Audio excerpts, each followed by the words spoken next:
సదాశివసమారంభాం వ్యాసశంకరమధ్యమాం అస్మదాచార్యపర్యంతాం వందే గురుపరంపరాం. ముందుగా క్రౌంచద్వీపవాసులందరికీ కూడా శుభాభినందనలు. ఈవేళ 6వసారి మీరందరూ కలిసి అమెరికా దేశంలో ఇది 6వ రాష్ట్రం, 6వసారి అక్షర లక్ష గాయత్రి విశ్వకళ్యాణం అనేటువంటి సంకల్పంతో చేసి విశ్వకళ్యాణానికి ధారపోస్తూ పరోపకారార్థమిదం శరీరం అనేటువంటి ఆర్ష వాక్యానికి అనుగుణంగా సనాతన ధర్మంలో నిర్దేశించిన ప్రకారంగా భారతదేశానికి వేల మైళ్ళ దూరంలో ఉన్న దానికి కట్టుబడి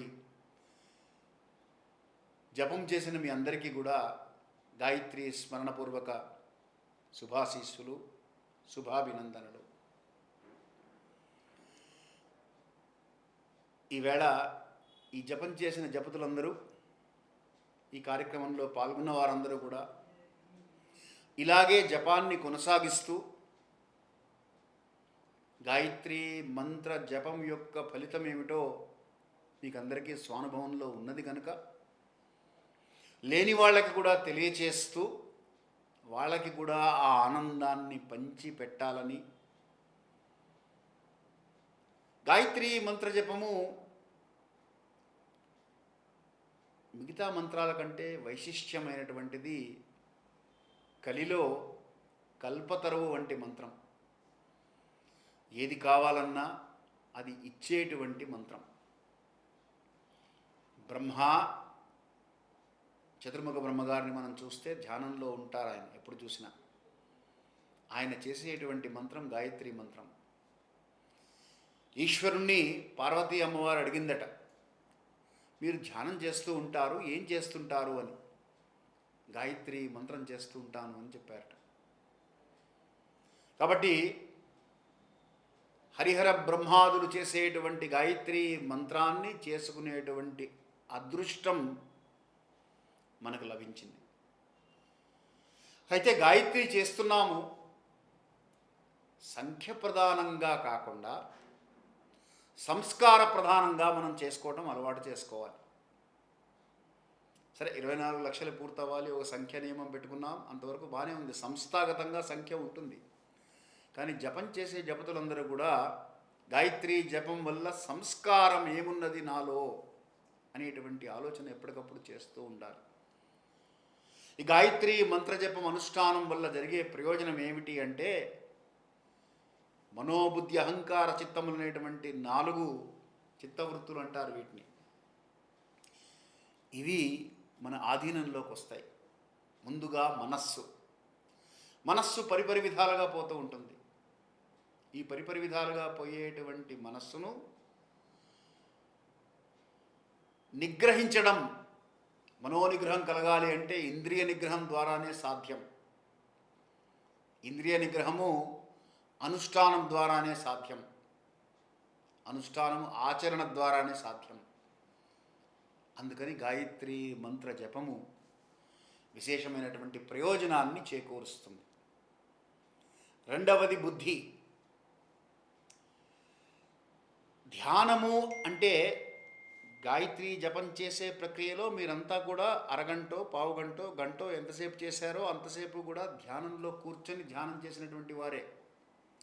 ధ్యానము అంటే ధీయానము, బుద్ధి యొక్క ప్రయాణం. దీన్ని సన్మార్గము వైపు మరల్చి సచ్చింతన, సదాలోచన కల్పించి సత్ప్రవర్తన ద్వారా ఆత్మోద్ధరణకు దోహదమవుతుంది. ఈ మూడవది అహంకారం. నేను, నాది అనేటువంటి భావన ఉండకూడదనే విశ్వకళ్యాణం అనే సంకల్పంతో మనం ఈ కార్యక్రమాలు చేస్తున్నాం. శతకోటి గాయత్రి చేసినా ఇప్పుడు మన సంస్థ సభ్యులందరూ ప్రారంభించినటువంటి సహస్ర కోటి విష్ణు నామ పారాయణ యజ్ఞం చేసిన ఒకటే సంకల్పం, అహంకారాన్ని వదిలిపెట్టాలి. కాబట్టి గాయత్రి మంత్ర జపం చేసేటువంటి వారందరూ మీకు మీరు ప్రశ్నించుకోవలసినటువంటి ప్రశ్న ఏమిటి అంటే, నాలో అహంభావం అనేటువంటిది తగ్గిందా లేదా? పూర్తిగా పోదు, మనుష్య జన్మ ఎత్తాం కదా, ఉంటుంది. కానీ తగ్గించుకుంటూ రావాలి. గత సంవత్సరం కంటే ఈ సంవత్సరం నాలో ఏం మార్పు వచ్చింది? మంత్రానుష్ఠానము మనిషిలో మార్పు తేవాలి. ఇంట్లో వాళ్ళు చెప్పాలి, మీరు మారారండి గాయత్రి జపం చేసిన తర్వాత అని, లేదా ఫ్రెండ్స్ చెప్పాలి, లేదా సమాజం చెప్పాలి మీలో మార్పు వచ్చింది అని. అప్పుడు మంత్రం సిద్ధించినట్లు.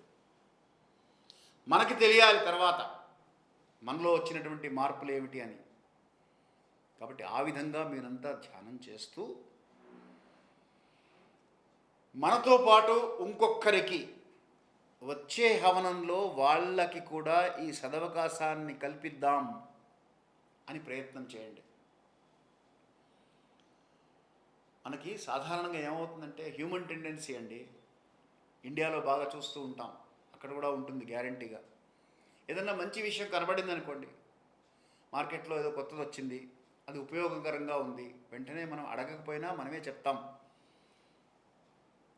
మన బంధువులకో, మన స్నేహితులకో, మన ఆప్తులకో, మన ఆత్మీయులకో మనమే చెప్తాం, ఫలానా ఐటెం వచ్చింది మార్కెట్లోకి, ఇది చాలా ఉపయోగకరంగా ఉంది అని. అలాగే గాయత్రి మంత్ర జప అనుష్ఠానం వల్ల మనం పొందినటువంటి ఆనంద సుఖ సంతోష భోగభాగ్యాలన్నింటినీ కూడా 10 మందికి పంచించడంలో తప్పులేదు కదా. కాబట్టి మనమే ఫోన్ చేసి చెప్దాం మరొక్కరిని. ఈచ్ వన్ రీచ్ వన్, ఇది స్లోగన్ పెట్టుకొని వచ్చే హవనానికి మీరందరూ కూడా మరింత సంఖ్యలో మరింత త్వరగా అక్షర లక్ష్య పూర్తి చేసి 50 రాష్ట్రాల్లో చెయ్యాలనేటువంటి సంకల్పంతో ముందుకు వెడుతున్నాం. అక్కడ ఉన్నటువంటి కార్యకర్తలను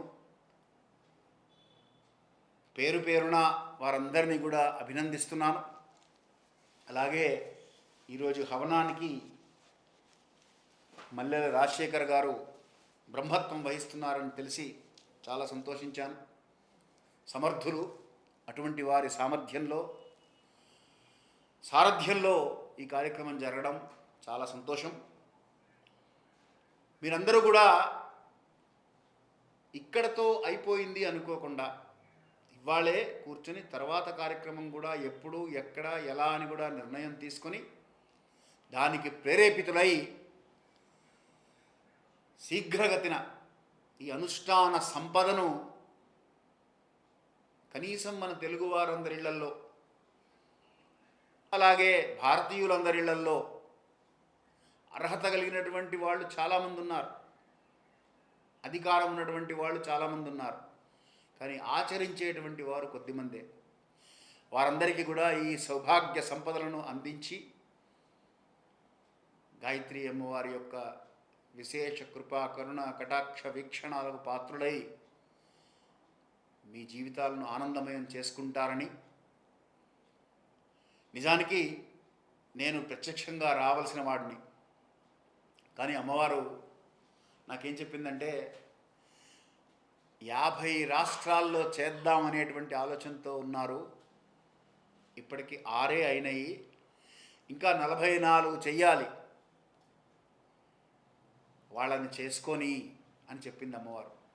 అందువల్ల నేను రాలేకపోయినా ప్రత్యక్షంగా మీ అందరితో సంభాషించటం, ఈ సందర్భంగా నేను కూడా పాల్గొన్నాను అనేటువంటి ఆనందం నాకు కల్పించినటువంటి కార్యకర్తలకు మరొక్కసారి గాయత్రి స్మరణపూర్వక శుభాశీస్సులను అందిస్తూ మీ అందరికీ కూడా గాయత్రి స్మరణపూర్వకమైనటువంటి ఆశీర్వచనములు, అభినందనలు తెలియచేస్తూ ధర్మస్య విజయోస్తు.